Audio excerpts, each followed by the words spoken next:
I've never seen Crash so angry. And frankly, sports fans, he used a certain word that's a no-no with umpires. Crash must have called the guy a cocksucker. God, he's so romantic.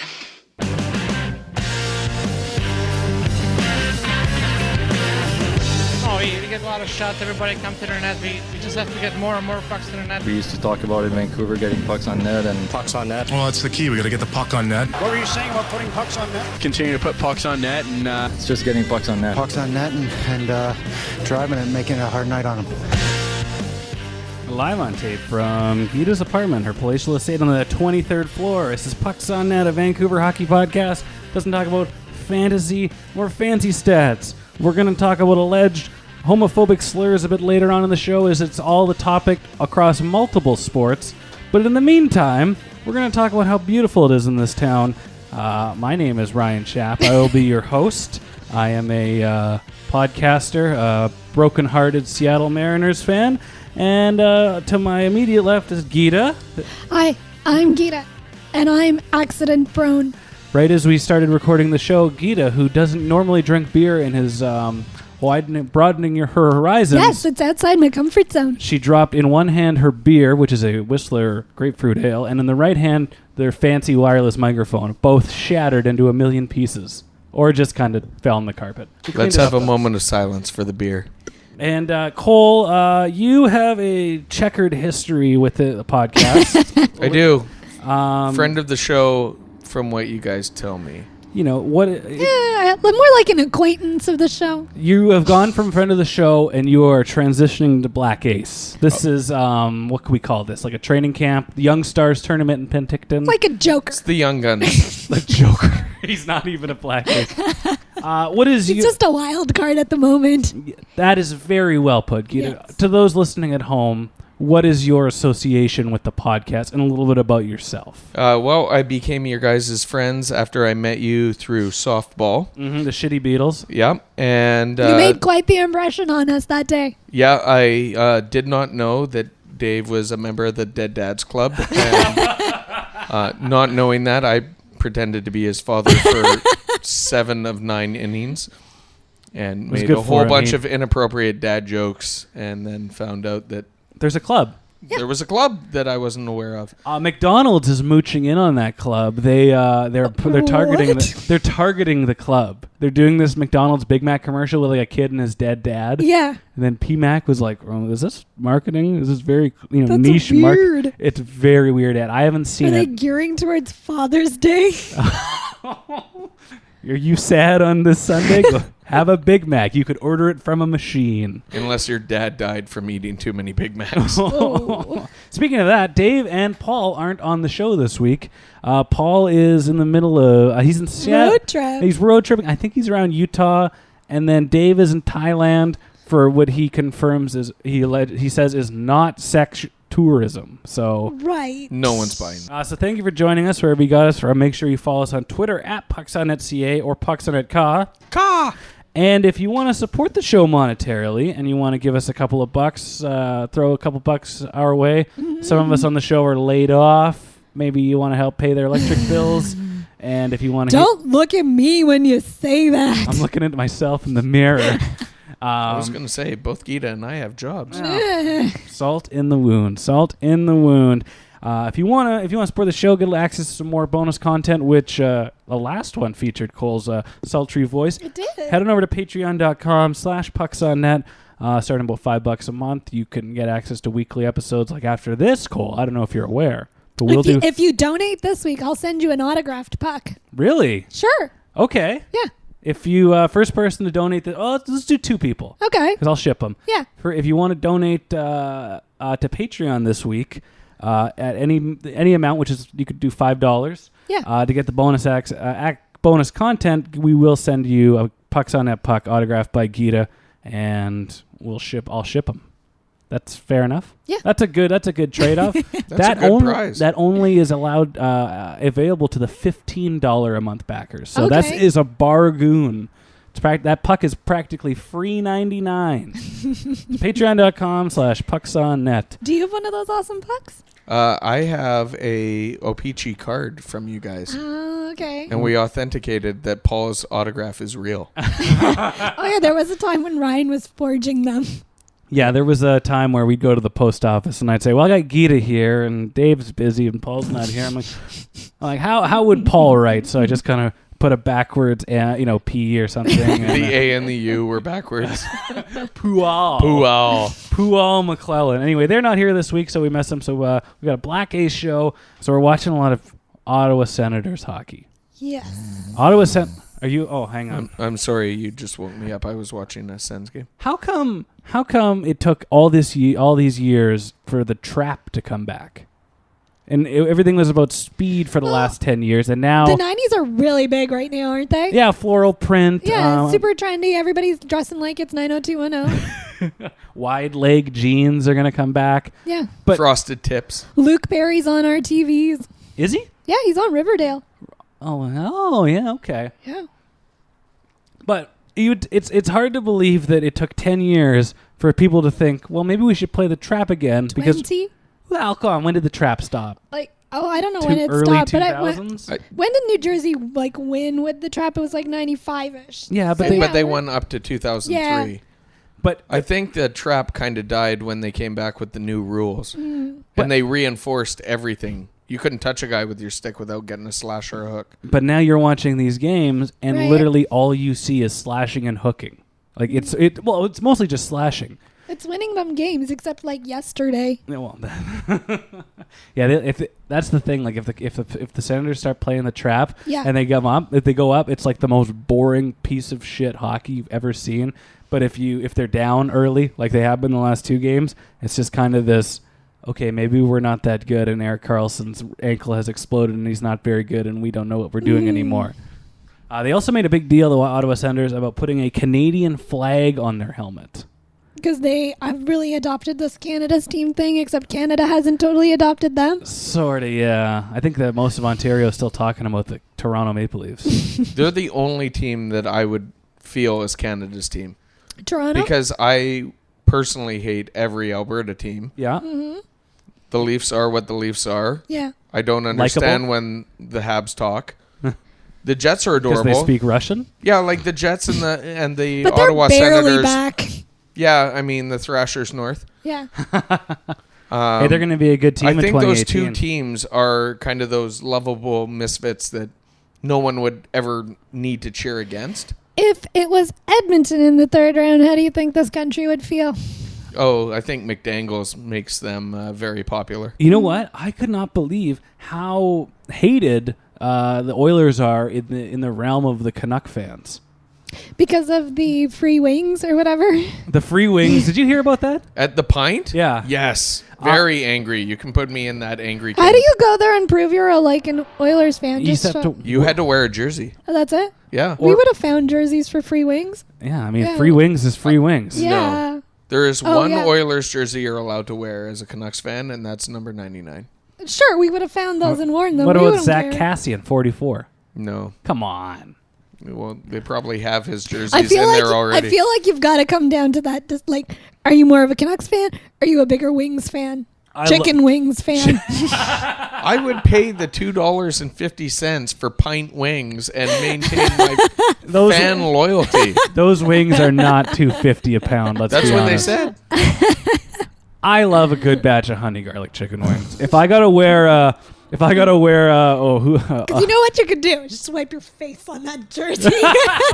Okay, this is totally sidetracked, but related to wings, and I need your guys' help. Go on. I'm from the island. Okay. Is lemon pepper a flavor in your top 5? Yeah, no, I only go buffalo wings, like hot wings. I only eat honey garlic wings or occasionally something in that realm. Because the Pint was advertising 40 flavors of wings. Yeah. I asked for lemon pepper, and the waitress looked at me like I asked for the launch codes. Which are really easy to get right now. Apparently. Ask for the chef. Can't you just sprinkle a little lemon on that salt and pepper rub? Well, you'd think so, but like this is apparently an island thing. So no, while we're talking about wings, get them at Wings. Oh, well, this is the Pint. I mean, it's not a classy establishment like Wings. For those that aren't from Vancouver, heard about this. Basically, there's a bar they're franchises. They're all over Western Canada, but there's a bar about 2 blocks from Rogers Arena. It used to be Lotus, the lesbian bar. No, that was Lick down in the basement. So the former lesbian bar is now a sportsy kind of bar, and they had a big promotion saying you would get their free wings for a year card if you showed up wearing an Oilers jersey or... Sorry, free wings for a year? It basically allows you to get 1 order of wings a week. It was $250 worth of wings. Yeah. Yeah, we would totally have taken advantage of that. And there was this outcry of, how could you do this? And oh my God. And how could you defile the Canucks? People just need to grow up. And I was like, free wings is free wings. And like you just said, you walk in wearing your Jason, your my Jason Chimera jersey. No, your Anson Carter oil drop third jersey designed by the Spawn guy. The sprocket. Yeah. And you say, I'd like my free wings. And then you start wiping it. That's a good... Okay, now we're talking. Like what? You go in, you get the sauciest wings, and then you use the Oilers... Okay, now I'm in. Yeah, see, that is a fine, and you exploit the free wings, and you protest the Oilers. 100%. So I don't know how that fell through the cracks, but there was this huge outcry, like it was the most offensive thing in the world. I'm like, come on. But I learned. I work in PR. Can you tell? I put a spin on that. The other thing was Canuck fans now really hate the Oilers because they screwed up the draft lottery system, and. Did they personally screw it up? They sort of changed the odds where bad teams, it's harder for bad teams to get the first overall draft pick because of those, 15 or 16 first overall picks. Yeah. So I asked, a couple weeks ago, I asked on Twitter, I'm like, okay. Why, Canuck fans, serious question, I'm not here to judge or point fingers. Why do you dislike the Oilers? And the general response is they didn't cheer for the Canucks in the 2011 Stanley Cup Finals. They being Twitter fans or something. And then because they screwed up the draft lottery. So that is why they are so upset about this free wing thing. But this was weeks ago. This is this is old news. I'm a little offended. I know, but we couldn't talk about free wings with Kirk McLean, let's face it. You keep looking at your watch, bud. Oh, no. You can leave. You want to leave? I'm very happy to be here. You're sitting in Dave's spot doing what Dave does. You know who didn't look at his watch or his phone the whole conversation? Kirk McLean. Neither did Kyle Wellwood. I got a new watch. I'm very excited about it, and I'm still in the okay. I thought you were just shiny toy thing. I thought you were just being an asshole. This watch is like 3 days old. Oh, okay. I withdraw that, but I'm going to keep that into the podcast because Kyle Wellwood had no other friends. He wanted to be with us all night. Allegedly. Am I allowed to make jokes or no? Okay, no. I'll be good. Ryan Johansson was injured in Game 4 of the playoffs from like a fancy Charlie horse. That is a big loss. Fancy one? He needed okay, now I'm going to use my medical speak. This is a perfect time to have Dr. Lisa Skype into the show to explain the severity of this. Okay. But he needed emergency surgery because of an acute compartment syndrome in his left thigh. Oh, my. And it came from a check from Josh Manson, which seemed rather, run of the mill. Yeah. Now, and this is where I try to sound like a dignified medical professional. Was it starting to clot or something? I think so, and it was starting to swell up like crazy. Okay. And it just sounds like when there's so much impact in one spot, and then it's just the blood doesn't flow, and then it just starts to swell up. And they said they compared it to Gary Galley, who's on Hockey Night in Canada. He had a similar thing with Gary Roberts, and on the plane, because of the pressure and everything, Gary Roberts' leg started to swell up, and he had cut his pants off. That's how bad it was. My. And there was risk with him that he would lose his his calf muscle or something. And so that was basically what happened with Ryan Johansson. Okay. And I'm gonna try and read this and sound smart, and you just chime in anytime. Sure. Compartment syndrome involves excessive pressure building up inside a muscle, either from bleeding or swelling. High pressure restricts blood flow and can lead to permanent injury if not treated quickly.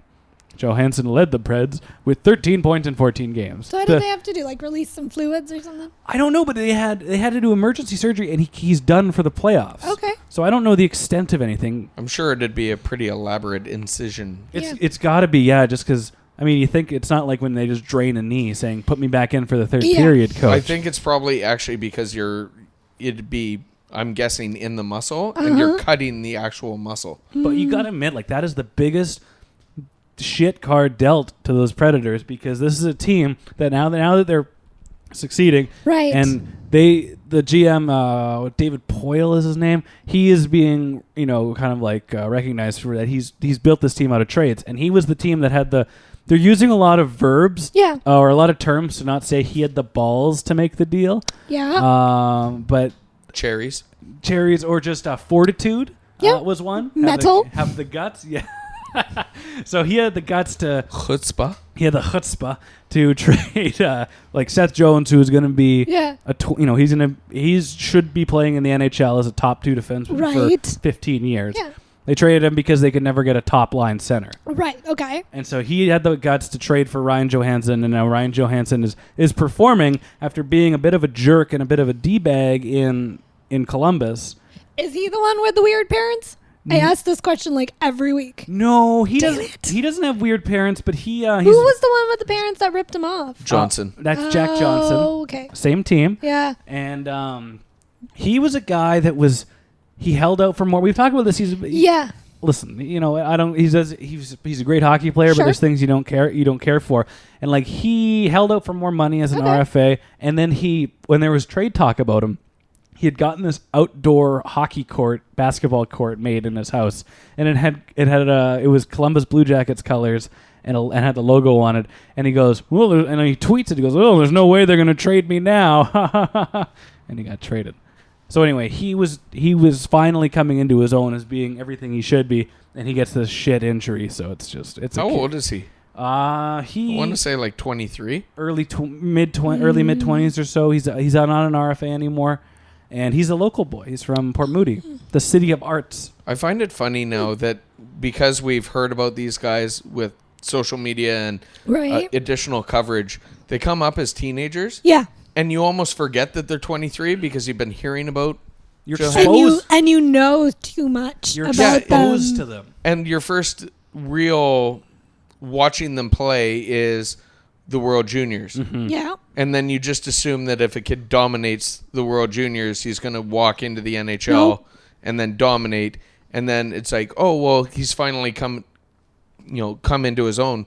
He's in his early 20s. He still has potentially good 10 to 12 years. But because of that, we think that Ryan Johansson has been in the league, or we're so exposed to him, we think he's a 15-year veteran. And it's like, what now? He's finally now producing, and you're like, oh shit, he's 24 years old. Yeah. Because we've more or less been exposed to him, and for so long, for 7 years, for long enough to confuse him with other people. Yeah. It's like a Vander Kane. Yeah. We get unconfused. Oh, that guy's played in the league for this is his 19th season. Well, yeah. Confuse him with Patrick all the time. Yeah. All those the resemblance is uncanny. Yeah. Oh, absolutely. Those Kane boys. Those Kane brothers. The brothers, yeah. If we were mistaking Vander and Patrick Kane as brothers, we might argue that one of us would need glasses. Right. Which one of us needs glasses? Well, whoever's assuming that Patrick and Evander Kane are brothers. And maybe it was Geeta, which is why that she's going to get an eye test this week. That's correct. An eye exam. I'm going to see Dr. Brad. Barely see. Because I need new glasses. Are you going to bring him a puck? I can. You should, yeah. I will take him a puck. So... Do you need your glasses? Yeah. Look how close the paper is to her face. With all the options out there, why is it that so many people, including local sports pros, trust their eyes to image optometry? Well, it could be the online prices with bricks and mortar service. I'm going to go find out what bricks and mortar is this week. The service or the actual idea of what bricks and mortar is? The actual idea. We don't care about the service. It could... Do I have to tip? It could be the direct billing, or fantastic. It could be, you have to bring in your little insurance card with you. Again, rubbing it in that she has a job with benefits. Jesus Christ. I also have benefits. Can I be your common law significant other to get on those dental plans? We'll talk about it with our future topics. I want to get on that with somebody because I'm like, does that afford me more coverage? Or it could be that they're the only ones to offer a doctor's eye exam and a complete select pair of glasses for just $89.95. An unbeatable deal that'll ensure you catch your next match in glorious HD. I mean, what else would you expect from the most affordable eye care chain in BC? I sure expect a lot less from Clearly Contacts, those jabronis. Sorry. Image Optometry, the official eye care doctors. Eye doctors? I need eye glasses.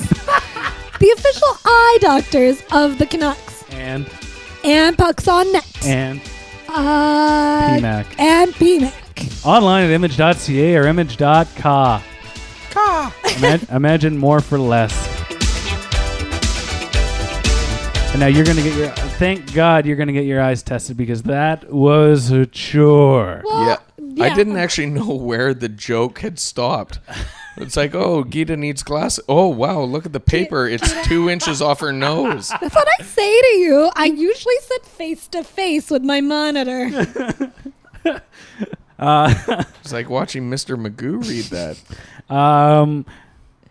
There's fans throwing catfish on the ice in Nashville. That's a Love regular it. thing. Oh. And Don Cherry was a little upset because fans... He's like, that's good eating over there? No, somebody went out and acquired a mallard. A real duck. Was it live? Alive? Not live. Ew. And they threw it on the ice. And That's taking it too far and gross. yeah, you can't go and buy a mallard with feathers down at a fish shop. Nothing with beaks. I'm still of I still want the fans to start throwing salmons on the ice at Canucks games. Fun fact, I know, and you both know the guy that did that. Shut up. Yep. Junior. Really? Oh. Yep. Junior was the culprit. How do you sneak? Okay, then can you? I don't know. That'd actually be a good story, but Junior he fan of the show? He is very friend of the show. Fan of the show. Sorry, I don't know the difference. Because I always wondered, how do you sneak in a dead fish? It'd be a good story. Yeah, don't they check your purse? Like I went to the Whitecaps game on Saturday didn't bring and they it in checked a my purse, purse. I'm assuming. So where do you put it that they don't check? Down your pants? Yeah. I think it could have been up his coat. That's still disgusting. That's commitment. I don't know. If you want, I can ask and I'll email you. You know what? Why don't you ask him? We have questions for the fans and just tell him to write it out in an email. And I'd really like to hear how he did that. Because first off, how do you get in without being patted down? Secondly, are you like a smuggler like in an airport? And also, should we be talking about that online? I mean, on the podcast, because then we'd be giving people ideas. This is how you smuggle things into... But security is so much tighter now. Yeah, in the last 2 or 3 years, you have metal detectors, and now I think there's even some pat downs. Like my dad got patted down because he had a big old dad jacket on. Yeah. You know, it's all puffy and it looks like he's taped in drugs. He was just It says Vancouver Grizzlies on the back. But I love you're taking a whole fish into an arena. Then you're sitting with it for 2.5 hours. Yeah. You're gonna smell. You're gonna smell. I mean, I would just want to know the logistics in it. And then that's what Don Cherry asked on Coach's Corner. He's like, how the hell did somebody get a whole dead mallard into the Bridgestone Arena in Nashville and then throw it on the ice? Like, how is that happening? That makes you think, is that an inside job? Could be. But anyway, if you'd sneak us in through the bowels of Rogers Arena with a dead duck. No comment. Ryan and I have this genius idea. We're both wearing oversized trench coats because of all the weird, But then so I pose the question: when is somebody in Ottawa gonna go to the Ontario Provincial Zoo or whatever and rent a penguin or something? Are they endangered? I don't know. Rent a penguin. I just want to chuck this onto the ice. I'd like to rent this for 2.5 hours. That is one flightless bird. How fragile is this bird that I'm renting? For no reason at all. What kind of place rents a penguin? And it's like when you rent a car, it has the overnight slot. It's more like renting a pony. It's like Penguin to go. Hey, I'm just saying. Anyway, I want more people to be throwing fish on the ice at Rogers Arena. In a more serious... Maybe if they started winning. Well, yeah. Geeta, we're going to the Whitecaps game tomorrow. Are we? Yes. That's what we call faux excitement for podcasts. I'm so excited. I won the draw. The draw of who gets to go with Ryan to the Whitecaps game because everybody's out of town on weird sex tourism trips. Was I entered in this draw? No. Oh. Are you busy tomorrow? No. Do you like soccer? Yeah. Oh, jeez. Well, Geeta's still going. That's fine. It just got weird. Let's You can move on. drink boxed wine with us after. Okay. Yeah. Yay. This is we're gonna see a lot of each other this week. Yeah. And we're the 3 best friends that anyone could have. Don't tell people that. What was the what was the response? Because I'm thinking of they started the supporters section at Canucks games. Yeah. The standing supporter section. Did the Southsiders essentially force that to happen? Well, they're the Larshiders. The Larshiders, which I think is a good name. They got a good logo. It's adorable. I think Rob, the hockey guy out of Daily Hive, he started it and he really spearheaded it. Well, that's impressive. Yeah, and they did a great job, and they had the big oversized heads and signs and making noise. Now that stemmed from the Southsiders trying to go to a game, and then they got in trouble for standing and cheering, and it was a bit of a bad PR situation. Well, that's weird. Aren't you allowed to stand and cheer? No, not for this team. Oh. But we made when a couple years ago Ottawa did that. Yeah. They had it's called the Red Scarf Army or something, and we kind of scoffed at that and thought it was stupid. Like, oh man, what a gimmick. And I think it's a great gimmick, though. it is. And now that the Canucks attendance isn't what it could be and the fans isn't there, now we're kind of applauding it. Well, I think the best part about the Larshiders, and I was lucky enough to work with a couple of them throughout the season. Yeah. Is the fact that they're trying not to make it a gimmick. It's not a Southsiders are coming to one game and a big to-do. Okay. These are legitimate Canucks fans. Yep. And goes through their, I think, fan page on Facebook. Okay. But you actually have to be a Canucks fan. Yeah. And then they're slowly going to grow it organically. Like, this isn't a pre-planned thing. Yeah. I mean, the name that they picked is awesome. Yeah. But that's the only thing that's somewhat, I don't even want to call it gimmicky. It's all organic in nature, which is great. I think it's a great idea because when you don't have that season ticket cap or that and you're not selling it every game, and the atmosphere isn't there, as Geeta has famously said, you go to a Canucks game for a quiet meal and the good conversation. Explore those other avenues and generate that interest because the product kind of needs it right now. And I'm excited to see the Whitecaps for the first. That's my first time going to a game, but just to see if that atmosphere and that noise and that volume from the Southsiders will impact the game, as opposed to just sitting there quietly with my hands sitting on my hands watching a soccer game. It's something that is needed in this market. One of the things that I've also noticed this year with our crowd too is, I think you're getting a lot more first-time fans to the game because for 10 years you couldn't get a ticket. Yeah. And if you did, Dad and his boy were going to the game and they're dropping $150 each just because it's sold out. There were a couple of times where, songs were being played, Don't Stop Believing, and the crowd kept singing. Yeah. You didn't get that in the sold-out age just because everybody was business people going there. Exactly. Yeah. Yeah. Or you're just so uptight because you think of how much money you just spent on balcony tickets, and you're like, I'm not enjoying myself. I'm not singing any Bon Jovi. That's actually a real thing, though. If you drop $150 to sit upstairs, that's going to impact how much you spend on food, how much you spend on drink, Totally. whether or not you buy merchandise, which is all part of the experience. Yeah. So, and when we were going to games at a nice discount this year, when you're enjoying yourself a bit more, you spend more on an extra cocktail. Okay, you can totally afford those $20 tequila shots. And you have it.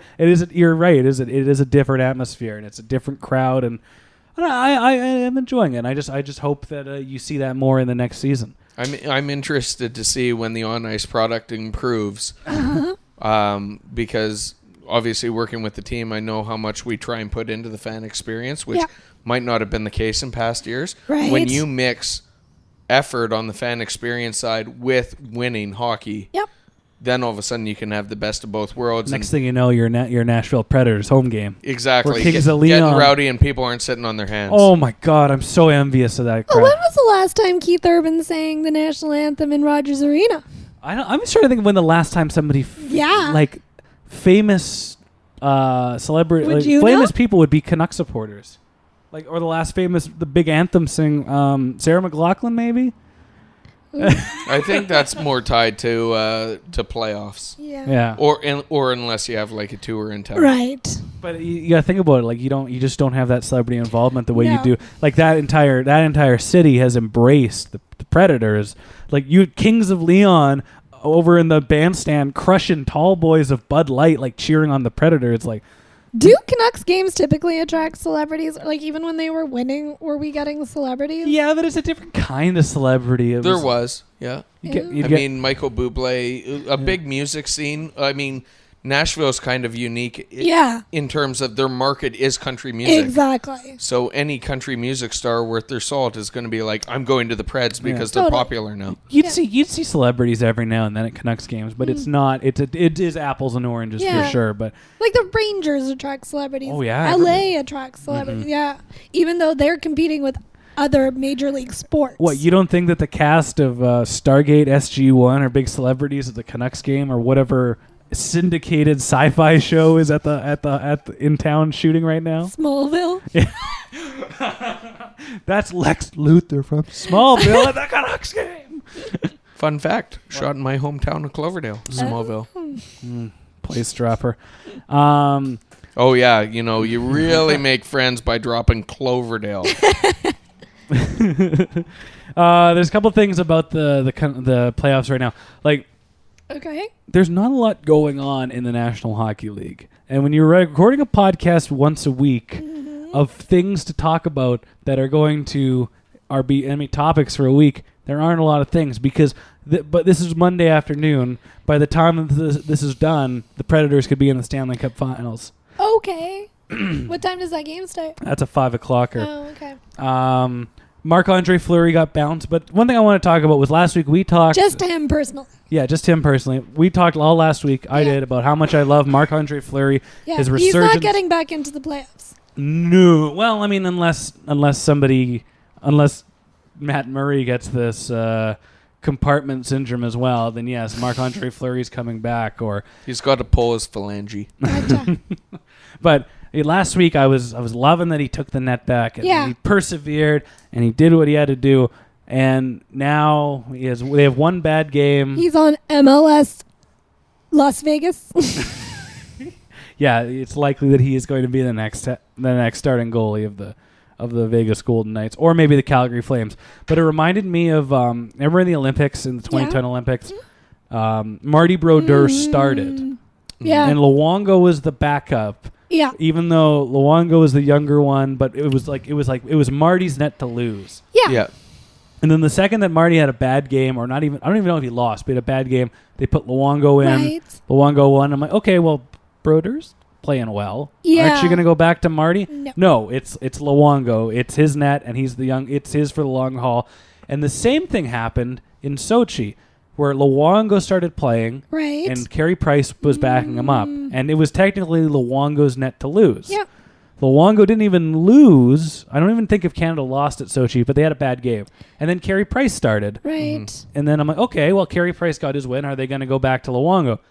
No. But that also happened in 2002 with Team Canada. Exactly. Curtis Joseph and then Brodeur took over. And you have this unwritten understanding that it's yours, but the guy behind you is going to take it, and then that's going to be his. So, with Marc-Andre Fleury, he already has 2 Stanley Cups. He's been there for 10 years. Yeah. He's likely going to be gone only strictly because of bad circumstances. He's not going to be a Pittsburgh Penguin next year. So he's got the net, and if he's going hot, you don't, and he's standing on his head. Obviously, you don't take it away from him.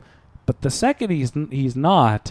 Yeah. You do have this goalie that won you a cup last year is going to be your franchise goalie from then on. Right. You just kind of have to sit and go, well, shit, that's his. Yeah. Because, Marc-Andre, if you don't give Matt Murray the crease and Fleury wins the Stanley Cup, goes to Vegas, you have Matt Murray, which, it might stunt his development. It might, mess with him. Yeah. It might throw things off. So it's like this unwritten understanding that you're not going to get the net back in Marc-Andre Fleury. And it's kind of tough to see. I think if anybody would understand, it would be Matt Murray, because he did it to Fleury last year. Mm-hmm. He dethroned the Flower, right, and then gets hurt. Yep. Fleury is playing lights out, has one bad game. I get, they're really in a no-lose situation because both goalies, you have one hot one and one that won you the cup That's last the thing, year. right? They were probably just waiting for the opportunity to put Murray back in, and they got their opening. I mean, whether they should or shouldn't. Yeah. Yeah. It's just a tough. We're stuck between It's a the rock and a hard nature place. of goaltending. It's a though. business. And there Yeah. is the notion that you don't lose your job to injury. That happens all the time in every sport. Mm-hmm. Tom Brady. I'm starting to see a lot of parallels and similarities between Marc-Andre Fleury and Matt Murray compared to Roberto Luongo and Corey Schneider. Yeah. Roberto Luongo and Marc-Andre Fleury are of that QMJHL ill where, they're sometimes out of position. They're kind of flailing about. I'm not saying either one of them's bad goalies, but they're definitely emotion really comes into play for their games. Mm-hmm. And, if things go wrong, they can get shattered and they can get shook. But Marc-Andre Fleury just seems like very structurally sound, kind of robotic, kind of like Corey Schneider. He's had to change his game, though, because when he was younger, Fleury was all over. Oh, yeah. And then I think when all of a sudden you wake up and things hurt a lot more and they hurt a lot longer than when you were, 22 years old and it's my net and I throw myself and make the save. Big yellow pads. Yeah, exactly. Yeah, because he's now like 32, 33. He's 32, Yeah. So you need to make your game more concise, limit your energy just to... And the truth is, his entire career has always been this way. It's like it's Luongo. like the way he plays. It's just kind of floppy. It's like it's going to be up and down and left and right, and you just hope that, like his play, his style, just that he makes the save and he wins at the end of the day. Yeah, exactly. Well, even that save that won them the cup in 2009 is the definition of a not textbook save. You could basically, if you listen carefully, hear him swear as Lidstrom gets the puck and lets it fire. And he just throws everything. Like, well, that's the thing. Like on last week's podcast, Dave's like, if he wins the cup this year, he's sort of technically got a Hall of Fame career under his belt. But like we said, his career has also been, like his play, it's just been all over the place. He has on paper, he has the Hall of Fame career, but when you watch him, you're like, ugh. Or you think like, those years of those first round exits. Is he the new Chris Osgood? No, he's going to potentially have 3 Stanley Cups. Yeah, Chris has 2. Oh, Osgood. So I thought you said Curtis Joseph for a second. Yeah, Chris Osgood. He was famous for saying, I put my pads on one leg at a time and I win Stanley Cups. And Marc-Andre Fleury is arguably like the best teammate in the dressing room, and they all love like how he's selfless and it's don't make this about me, and which is exactly what you want. So it's just he is a lot like Chris Osgood, and Chris Osgood had to battle with Mike Vernon to get the net, and he had to do that in Dominic Hasek, who was a lot like Marc-Andre Fleury, who was flopping all over the place. But yeah, it's like he's not a Hall of Famer, but he's got the hardware to prove it. Yeah. Do you think Chris Osgood could go in the Hall of Fame? I don't think so. I think he's now forgotten. Who? Yeah. Who are we talking about? No. Dan Kluche? Some guy for the Blue Wings. I forgot to say this at the top of the show. We're recording our next Patreon exclusive episode. Oh, really? And it's a Q&A. And we've gotten a handful of questions sent in already on Twitter or Facebook or email. Exciting. But if you support the show on Patreon or you're one of our 20 or so backers, we encourage you, please tweet us or email us or message us on Patreon or Facebook or whatever, some questions to answer. It can be hockey related. It can not be about hockey. This is behind a paywall, so we'll tend to be a little more loosey-goosey and have a little more fun. I'll tell you how to get red wine at a white carpet. If you know what she means, folks. I don't know what I mean. With the spray bottle. With the cleaner. spray bottle. And if you're a Patreon backer, you can hear my fantastically entertaining sock buying story. Oh, no. And continuity. I'm wearing a pair of them right now. So that's what $300 socks This is what 3 pairs, 51 Canadian dollars. He's basically wearing bronze shoes. What is special about those socks? You'll have to pay $5 a month on Patreon to hear. Don't. Just give him $5 to shut up. Okay. Geeta's heard the story too much. She's like, I'm done with the socks. Like enough. I put this on the rundown that there's no Canuck news whatsoever in this town. There's nothing. There's hate. Thanks for letting me know. Yeah, and I said this Well, because I mean, Alex Edler was all over the Twitter. That's Canucks news. Edler won a gold medal for Sweden along with by himself, single-handedly. What was I listening? Yeah, he had a very backseat role because that Swedish team at the World Championships is actually really, really good. So he won gold, and he was photographed. He was like he was excited, but also the least excited member of the team. Yes, he's just like, whoa, we won. But they were all at some big party with their gold helmets on. Okay. And Eddie Lack was. They were in the pool or something, and the water was yellow. Yeah, I know. Well, they were all in their gear, like full gear, skates and everything. That would have been like a disgusting bowl of soup or just something. But they were pretty excited. And Eddie Lack, he won as a backup. Okay, so he wasn't in that. Oh, Lundqvist played, right? Yeah, Glenn Lundqvist finally won something. Hooray! Bravo for him.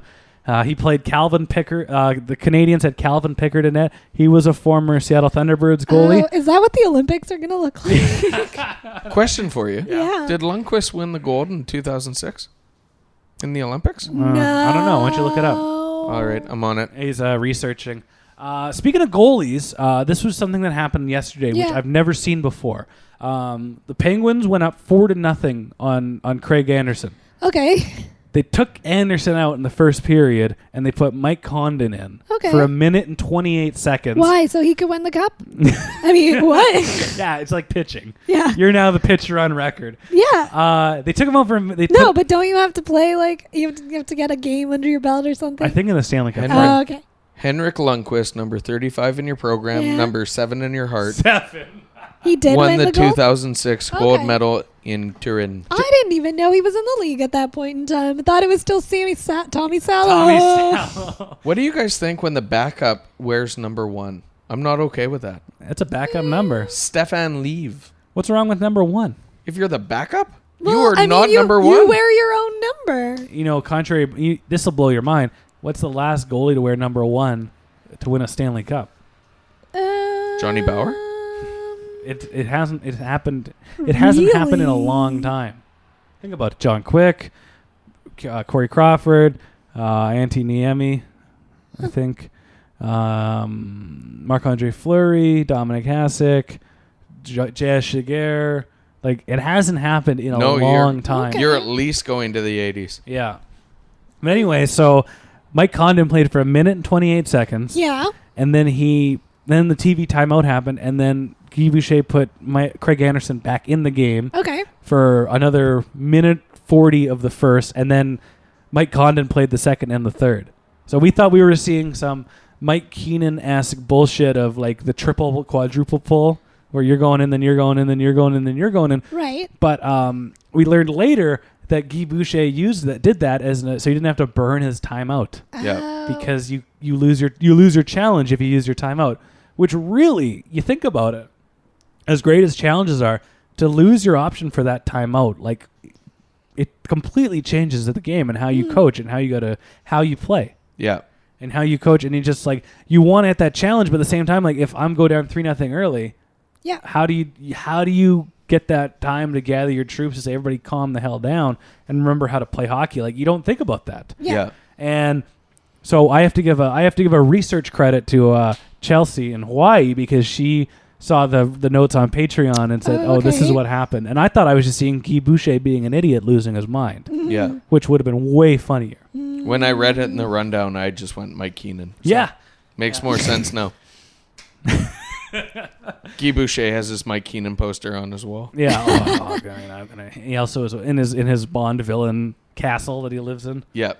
But back to the Canucks, there's no news about the Canucks. Right. So you're going to alert us to something. No, because I said the only way you follow the Canucks, like if you go to the Canucks subreddit, it's just so-and-so is doing this on it. Like Goldobin is vaping on Instagram or something like that, which he'll be on Instagram Live just vaping and talking about how much he loves his BMW or something like that.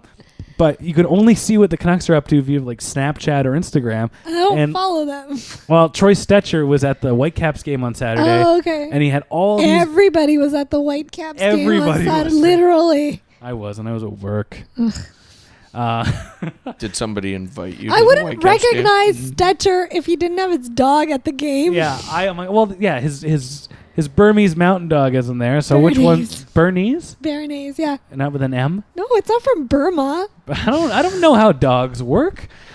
But so I go to his Instagram, you see Troy Stetcher, and then you see all these like 19-year-old kids there, and I'm like, who the hell are all these guys? And I just scroll through the comments to see that it was Jonathan Dolan, who is part of the Alex Burrows trade, Nikolai Goldobin, which was the San Jose Sharks deal, Ole Ulevi, which was the kid out of London that was drafted 5th, and then some other guy. So I don't recognize any of them if they hit me in the face with a puck. Wearing their jersey. Yeah, but that... Be like, are you a fan?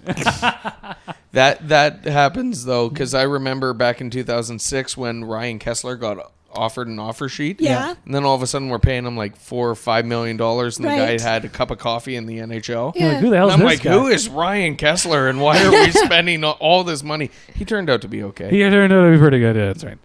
He's fine. But because I'm following getting my Canucks news from Instagram stories and Snapchat, I realized that holy shit, there's a cupboard of prospects for the Canucks again. Oh. And it was nice to see. It made me feel good. It wasn't like, okay, there's Prab Rye and Colin White, Patrick White, whatever it is, one of the Whites.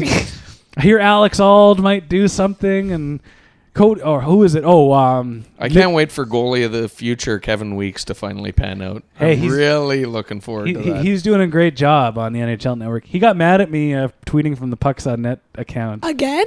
I think I said something about goalie of the future, and he's like, that was out of my control. It's not like I said that. Somebody else. You're like, why was it stitched onto the back of your jersey? GOTF. You think of the GOAT? I'm the GOTF. I guess the last thing we could talk about, which is we're kind of holding off, Ryan Getzlaf got fined $10,000. Why? What did he do? Okay, for the sake of this segment, there'll probably be 2 terms that we're gonna say that won't be bleeped. If you're listening on stereo, or listening on speakers, or you're in a public place, we're gonna say 2 terms, and I'm not gonna bleep them because of the context of this segment. So we apologize in advance. Ryan Getzlaf called the referee a cocksucker. And the NHL fined him $10,000. They didn't suspend him at all, and they explained that he was used a homophobic slur on the referee. Now, my argument is, this is not. We're not trying to be offensive or anything here. No, I didn't know cocksucker was a homophobic slur. Yes. Yeah, it depends on who it's directed to and how the context, I think. And the second thing is, I don't know if he said that to a player. Yeah. Or he just... Yeah. Would he be getting fined? Is this a situation... You think so? Yeah, because of Shaw last year. But he used the FAGG word. Then definitely. I think anytime a league is so tied to a good cause, like you can play... Yeah. And they're putting rainbow numbers on jerseys, rainbow tape on sticks. Yeah. You're now fully committed.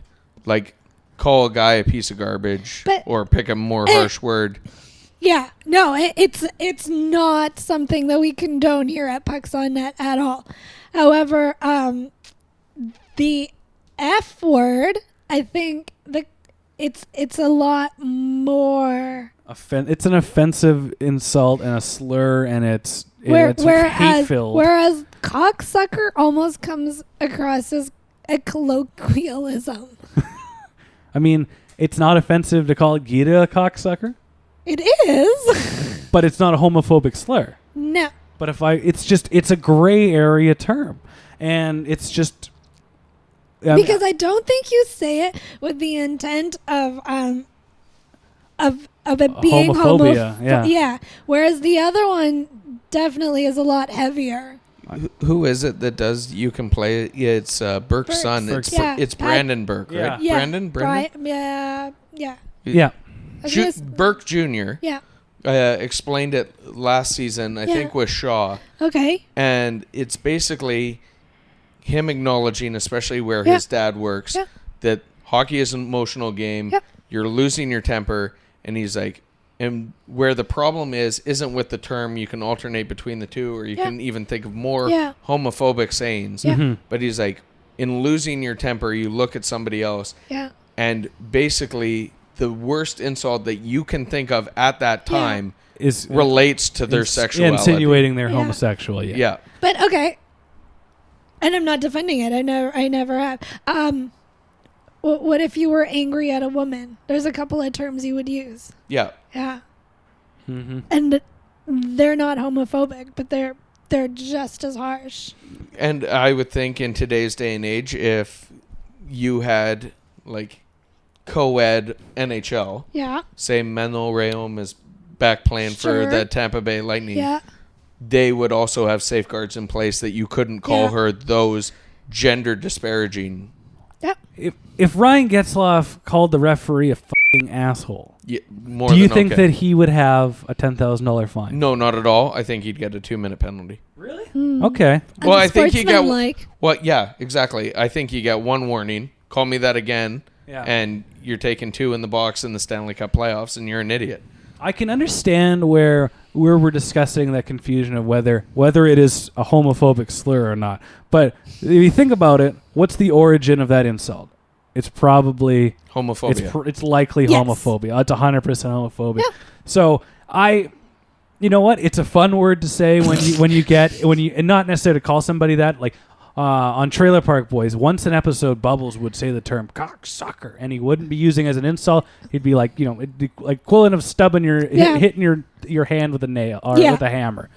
But it's got those origins, and it's just, well, maybe we could find another. Maybe just call the referee an asshole like a real gentleman. That's not riddled with homophobia. And I think that's where the NHL is saying that's enough. There's no shortage of things that you can say that they let you get away with, probably with a warning and then with a 2-minute penalty. But it's like, nope, in today's day and age, where, especially take a market like Vancouver, there's not a shortage of that kind of population, that community. So we're trying to outreach and say it's okay, even if you're gay, to come and play hockey. That's not a barrier to this game. So to condone that kind of language in today's day and age, the NHL is like, no, that's enough. Call the guy an asshole.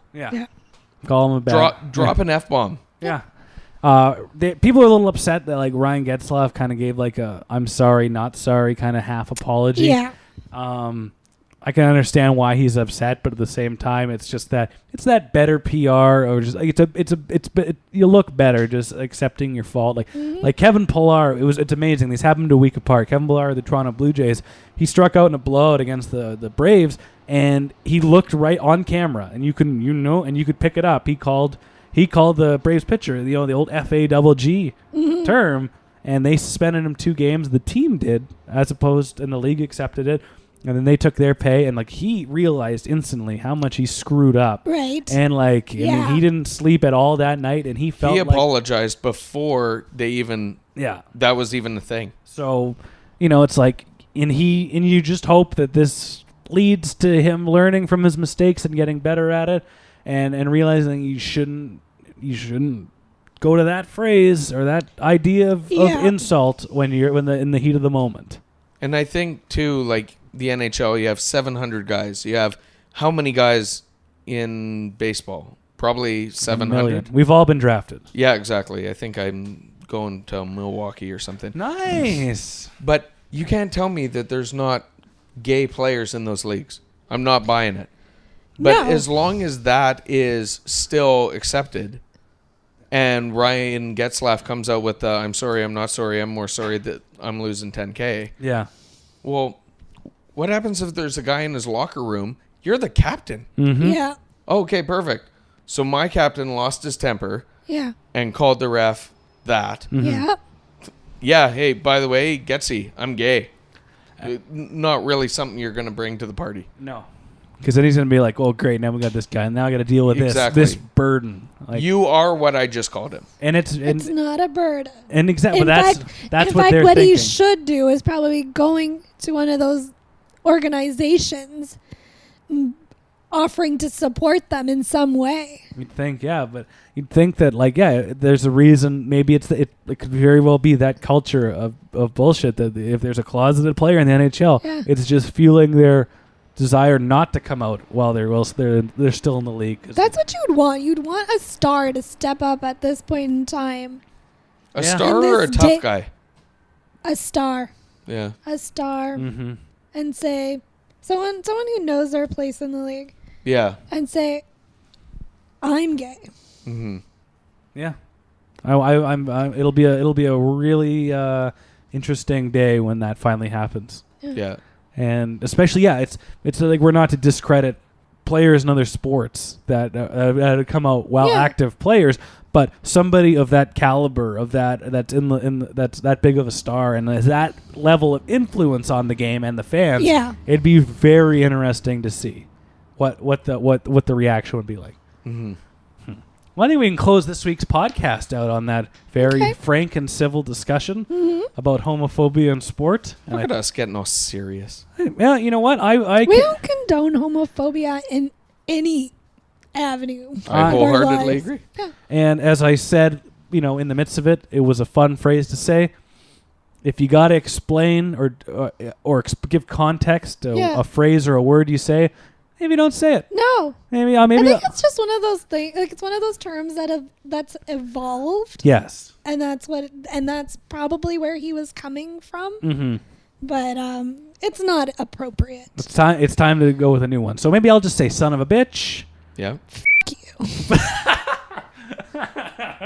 Piece of shit. Piece of shit. Well, that'll wrap it up for this week's podcast. Cool. Did you have fun? I had a blast. Okay. Thanks for stepping in. You had some shoes to fill. Upwards of 2. 4. All of them. I feel like I was trying to be between Paul's niceness and Dave's blind rage. That's fair. That's a very good place to be. I think Geeta and I try to fall right in the middle of that spectrum. We are who we are. Like we said at the top of the show, if you want the first 2 people that want to donate to Patreon, pledge $5 this week, will get a signed puck from Geeta and only Geeta. Yeah, only me. Because she's everybody's favorite, which we've learned from the polls. Does it come with a certificate of authenticity? Sure. I'll take a photo or something. Yeah. We'll do something. Because you know what, we'll send you one of those hockey card thingies that we have. We'll put effort into it because we know that you giving us your hard-earned dollars every month, it takes a lot, and to show we appreciate that and helping us cover costs and keep doing what we love, we will pay it forward and we'll pay it back in spades. So if you want to support the show, first 2 donations, whether that be $5 or more this week, get Geeta signed pucks. And if you want to support the show, what were you gonna say? No, I thought you had something to chime in, like maybe you wanted a puck. Oh, yes. So people will be competing against me. Yeah, so Cole will be the first one. You display it on your desk. He's not that we know of. It'll be a fair contest. And if you want to support the show and not, you don't want to give us some money, which is perfectly fine, just subscribe on iTunes and, more importantly, rate and review on iTunes because of that horrible Steve Jobs algorithm, which screws up everything. But if you got a couple seconds, rate and review us in the store, a little 5-star review. Anything better than what disgruntled former employee Sheila gave us. She gave us a 1-star review with the description, "cannot masturbate to this." So I find that offensive. So she's trapped. So if you want to help us out, Me and Sheila have had different experiences with the podcast. Rate and review on iTunes and like us on Facebook, on Instagram, and you can subscribe wherever you get podcasts from. And we're going to do a Patreon-only episode this week, which is a Q&A episode. So send us your questions, and we'll be happy to answer them on the show. We've already got a handful of good ones. I haven't sent you any yet, Geeta. Okay. It'll be Geeta and I, because Dave and... I want to be surprised. Dave and Paul are on their sex tourism vacations, and Cole might be joining us hopefully on Thursday night. We'll record. It'll be out Friday morning probably. And send us some questions. And then we're going to do 5 minutes for paying, which will happen shortly, which Cole will be around for. And I think that's about it. All right. Good talk. Yeah.